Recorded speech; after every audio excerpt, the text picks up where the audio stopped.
gets the 5 Things Ready Award because I cannot remember one time that I did not have to tell him, or I had to tell him to cross his legs, put his hands in his lap, lips closed. He was always ready.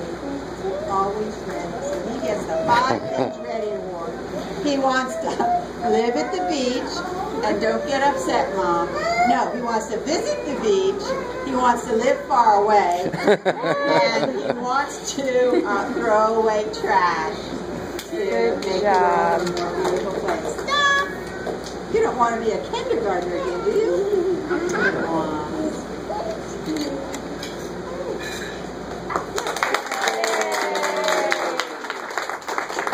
Good job, buddy. Bye, Mommy and Daddy.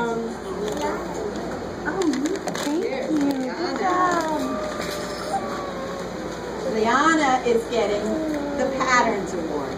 And as I just told you, that is another problem-solving activity that